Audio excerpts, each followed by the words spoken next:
ಮದುವೆಯಾಗಿದ್ದ ಪತ್ನಿ ಬಿಟ್ಟ ಹಿನ್ನೆಲೆಯಲ್ಲಿ ಆತ್ಮಹತ್ಯೆ ಮಾಡಿಕೊಳ್ಳಲಾಗಿದೆ. ನ್ಯಾಷನಲ್ ಕಬಡ್ಡಿ ಆಟಗಾರ ನೇಣಿಗೆ ಶರಣಾಗಿದ್ದಾರೆ.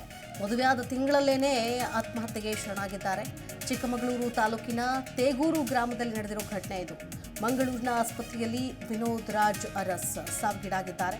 ಶುಕ್ರವಾರ ಆತ್ಮಹತ್ಯೆಗೆ ಯತ್ನಿಸಿದರು ವಿನೋದ್ ರಾಜ್ ಅರಸ್. ನಿನ್ನೆ ರಾತ್ರಿ ಮಂಗಳೂರಿನ ಖಾಸಗಿ ಆಸ್ಪತ್ರೆಯಲ್ಲಿ ಸಾವಿಗೀಡಾಗಿದ್ದಾರೆ. 2023 ಡಿಸೆಂಬರ್ 10ನೇ ತಾರೀಕಿನಂದು ಮದುವೆಯಾಗಿದ್ರು ವಿನೋದ್. ಡಿಸೆಂಬರ್ 31ಕ್ಕೆ ಪತಿ ಬೇಡ ಅಂತ ಬಿಟ್ಟು ಹೋಗಿರ್ತಾಳೆ ಪತ್ನಿ. 2 ವರ್ಷದಿಂದ ಪ್ರೀತಿಸಿ ಮದುವೆಯಾಗಿದ್ರು ವಿನೋದ್. ಡಿಸೆಂಬರ್ 31ರ ನಂತರ ಮಹಿಳಾ ಪೊಲೀಸ್ ಠಾಣೆಯ ಮೆಟ್ಟಿಲೇರಿದ್ರು. ಈ ಒಂದು ಪ್ರೇಮ ವಿವಾಹ ಅಂದರೆ ಚಿಕ್ಕಮಗಳೂರು ತಾಲೂಕಿನ ತೇಗೂರು ಗ್ರಾಮದಲ್ಲಿ ನಡೆದಿರುವಂತಹ ಒಂದು ಘಟನೆ ಇದು. ಪತ್ನಿ ಬಿಟ್ಟು ಹೋದ್ಲಲ್ಲ ಅಂತೇಳಿ ಮಾನಸಿಕವಾಗಿ ನೊಂದು ಆತ್ಮಹತ್ಯೆಗೆ ಶರಣಾಗಿದ್ದಾರೆ ಪತಿ. ನ್ಯಾಷನಲ್ ಕಬಡ್ಡಿ ಆಟಗಾರ ಇವರು. ಚಿಕ್ಕಮಗಳೂರು ತಾಲೂಕಿನ ತೇಗೂರು ಗ್ರಾಮದಲ್ಲಿ ನಡೆದಿರೋ ಘಟನೆ ಇದು. Vinod Raj Aras national kabaddi player. ಆದರೆ ವೈವಾಹಿಕ ಜೀವನದ ಒಂದಷ್ಟು ಬೇಸರದಿಂದ ಅಲ್ಲಿಯಾದಂತಹ ನೋವಿನಿಂದಾಗಿ ಆತ್ಮಹತ್ಯೆಗೆ ಶರಣಾಗಿದ್ದಾರೆ.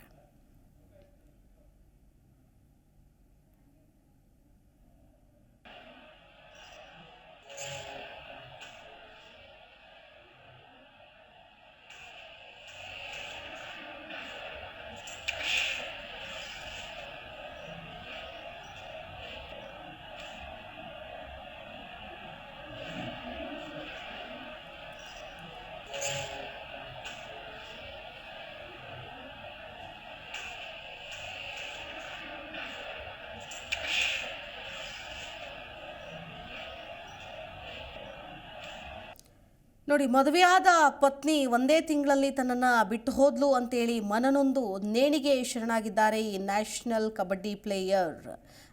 ಯಾಕಂತಂದರೆ ಮದುವೆಯಾದ ಒಂದೇ ತಿಂಗಳಿಗೆ ಈ ರೀತಿಯಾಗಿ ಆಯ್ತಲ್ಲ ಅಂತೇಳಿ ಕಳೆದ ಶುಕ್ರವಾರ ಆತ್ಮಹತ್ಯೆಗೆ ಯತ್ನಿಸಿರ್ತಾರೆ. ಅದಾದ ಮೇಲೆ ಅವ್ರನ್ನ ಮಂಗಳೂರಿನ ಖಾಸಗಿ ಆಸ್ಪತ್ರೆಗೆ ದಾಖಲಿಸಿ ಚಿಕಿತ್ಸೆಯನ್ನು ಕೊಡಿಸಲಾಗ್ತಾ ಇರುತ್ತೆ. ಆದರೆ ನಿನ್ನೆ ರಾತ್ರಿ ಚಿಕಿತ್ಸೆ ಫಲಿಸದೆ ಆಸ್ಪತ್ರೆಯಲ್ಲೇ ಮೃತಪಟ್ಟಿದ್ದಾರೆ ಅಂತ ಹೇಳಲಾಗ್ತಾ ಇದೆ. ಇವರಿಬ್ಬರು ಕೂಡ 2 ವರ್ಷಗಳ ಕಾಲ ಪ್ರೀತಿ ಮಾಡಿ ಮದುವೆ ಆಗಿದ್ರು ಅಂತ ಹೇಳಲಾಗುತ್ತೆ. ಇದೇ 2023 ಅಂದರೆ ಕಳೆದ ವರ್ಷ ಡಿಸೆಂಬರ್ 10ನೇ ತಾರೀಕಿನಂದು ಇವರಿಬ್ಬರದು ಮದುವೆ ಆಗಿರುತ್ತೆ. ಆದರೆ ಅದೇ ತಿಂಗಳು 31ನೇ ತಾರೀಕು ಪತಿ ಬೇಡ, ನನಗಿರೋದಕ್ಕಾಗೋದಿಲ್ಲ ಅಂತೇಳಿ ಆಕೆ ಆತನನ್ನು ಬಿಟ್ಟು ಹೋಗ್ತಾಳೆ. ಈ ಪ್ರೇಮ ವಿವಾಹ ನಂತರ ಮಹಿಳಾ ಪೊಲೀಸ್ ಠಾಣೆಯ ಮೆಟ್ಟಿಲು ಕೂಡ ಏರಿರುತ್ತೆ. ಈ ಒಂದು ಲವ್ ಮ್ಯಾರೇಜ್ ಆಗಿರ್ತಾರೆ, ಆದರೂ ಕೂಡ ಆ ಒಂದು ಪೊಲೀಸ್ ಠಾಣೆಯ ಮೆಟ್ಟಿಲೇರಿರ್ತಾರೆ. ದಾಂಪತ್ಯದಲ್ಲಿ ಕಲಹ ಉಂಟಾಗಿತ್ತು ಅಂತ ಹೇಳಲಾಗ್ತಾ ಇದೆ. ಇದೇ ಕಾರಣಕ್ಕೆ ಮನನೊಂದು ಆತ್ಮಹತ್ಯೆಗೆ ಶರಣಾಗಿದ್ದಾರೆ ಅಂತ ಹೇಳಲಾಗ್ತಿದೆ. ಜಿ ಕನ್ನಡ ನ್ಯೂಸ್ ಈಗ ನಿಮ್ಮ ಮನೆಯಲ್ಲೇ ನೋಡಿ. ಎಲ್ಲ ಕೇಬಲ್ಗಳಲ್ಲಿ ಈಗ ಲಭ್ಯ. Sun direct 292, Jio TV 1334, U digital 162, city cable 51, GTPL 17, Abhishek cables 821, rock line telecommunication 51, Shri Basaveshwara number 60, Vinayaka digital number 53, in digital number 896ರಲ್ಲಿ. ನಿಮ್ಮಿಸ್ತದ ಜಿ ಕನ್ನಡ ನ್ಯೂಸ್ ನೋಡಿ ಆನಂದಿಸಿ.